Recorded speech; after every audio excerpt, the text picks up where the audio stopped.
नमस्कार मंडळी.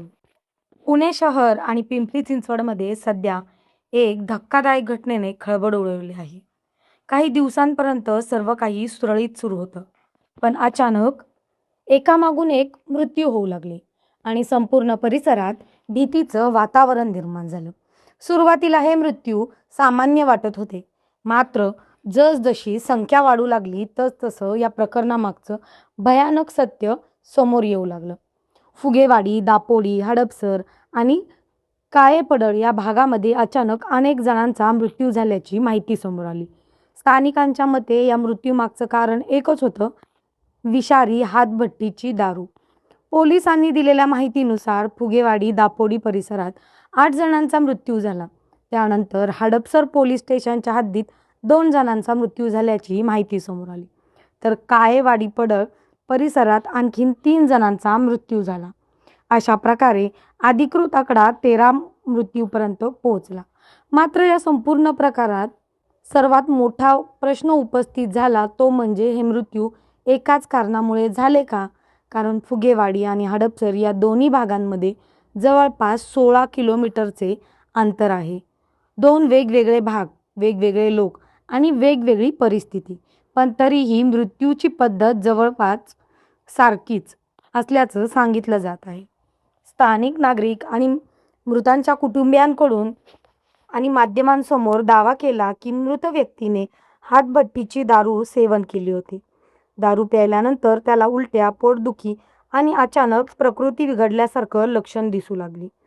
काहींनी तातडीने रुग्णालयात दाखल करण्यात आलं. मात्र उपचार सुरू असतानाच त्यांचा मृत्यू झाला. या सर्व घटनेमुळे परिसरात एकच खळबळ उडाली. मृतांच्या नातेवाईकांचा आरोप आहे की ही साधी दारू नव्हती.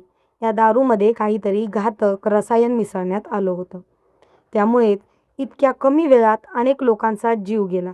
मात्र दुसऱ्या बाजूला पोलिसांचा दावा काहीसा वेगळा आहे. पोलिसांनी माध्यमांना सांगितलं की मृत्यू झालेल्या सर्वच व्यक्तींना दारूचं व्यसन होतं. असं नाही, काही व्यक्तींच्या मृत्यूमागे नैसर्गिक कारणं असू शकतात.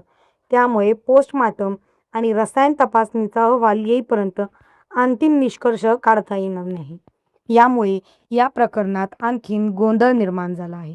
एकीकडे कुटुंबीय ठामपणे विषारी दारूमुळे मृत्यू झाल्याचं सांगत आहेत, पण दुसरीकडे पोलीस अधिकृत तपास पूर्ण होण्याची वाट पाहत आहेत. पण या सर्व घटनेमध्ये एक नाव वारंवार समोर येऊ लागले.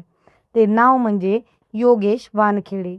तपासादरम्यान पोलिसांनी योगेश वानखेडे याला अटक केली. त्याच्यावर हातभट्टीची दारू विक्री आणि पुरवठा केल्याचा आरोप करण्यात आला आहे.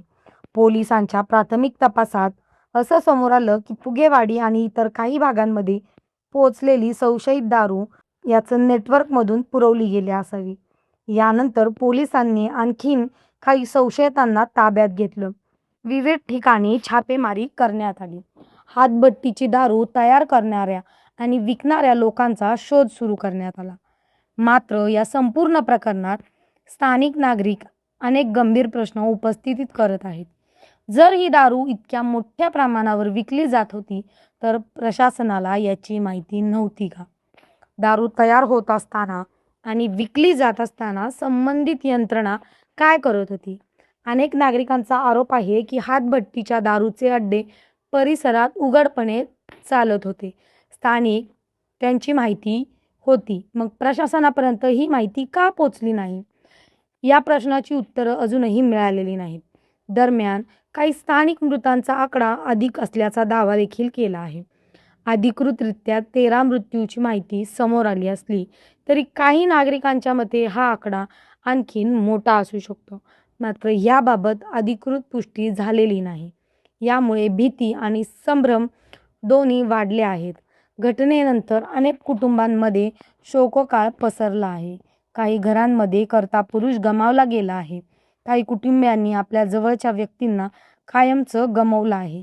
एका बाजूला मृत्यू झालेल्या व्यक्तीच्या कुटुंबियाचा आक्रोश आहे, तर दुसऱ्या बाजूला प्रशासनावर कारवाई करण्यासाठी वाढत असलेला दबाव आहे.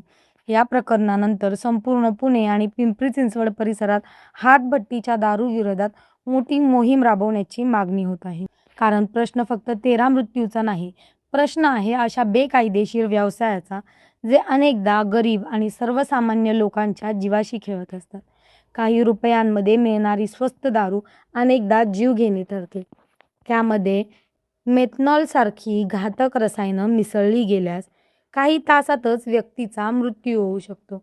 देशभरात यापूर्वी अशा अनेक घटना घडल्या आहेत. अनेक राज्यांमध्ये विषारी दारूंमुळे शेकडो लोकांनी जीव गमावला आहे. आता पुण्यात घडलेल्या या घटनेमुळे पुन्हा एकदा तोच प्रश्न समोर आला आहे. बेकायदेशीर दारूचा पुरवठा थांबवण्यासाठी नेमकी कोणती पावलं उचलली जात आहेत? या व्यवसायामागे असलेले संपूर्ण नेटवर्क उघड होणार का? आणि सर्वात महत्त्वाचं म्हणजे या 13 मृत्यूंना खरोखरच विषारी दारू जबाबदार आहे का? याचं उत्तर पोस्टमार्टम अहवाल, रासायनिक तपासणी आणि पोलीस तपास पूर्ण झाल्यानंतरच स्पष्ट होणार आहे. सध्या मात्र फुगेवाडीपासून काळेपडळपर्यंत भीतीचं वातावरण आहे. लोकांच्या मनात एकच प्रश्न आहे, जर ही विषारी दारू होती तर ती इतक्या लोकांपर्यंत पोहोचली कशी? आणि जर मृत्यूचं कारण दुसरं काही असेल तर मग इतक्या कमी वेळात वेगवेगळ्या भागांमध्ये एकामागून एक मृत्यू का झाले? या प्रश्नाची उत्तरं मिळेपर्यंत पुण्यातील हे रहस्य कायम राहणार आहे. पोलिसांचा तपास सुरू आहे. अटक झालेल्या आरोपीची चौकशी सुरू आहे. विविध नमुन्यांची तपासणी केली जात आहे. आता संपूर्ण महाराष्ट्राचं लक्ष या तपासाकडे लागलं आहे. कारण या प्रकरणातून समोर येणारी सत्यता फक्त 13 मृत्यूचं गूढ उलगडणारी नाही, तर पुण्यात सुरू असलेल्या बेकायदेशीर दारूच्या काळ्या साम्राज्याचाही पर्दाफाश करू शकते. आणि त्यामुळेच फुगेवाडी ते काळेपडळ विषारी दारू प्रकरणाकडे आज संपूर्ण राज्याचं लक्ष लागलेलं आहे. धन्यवाद.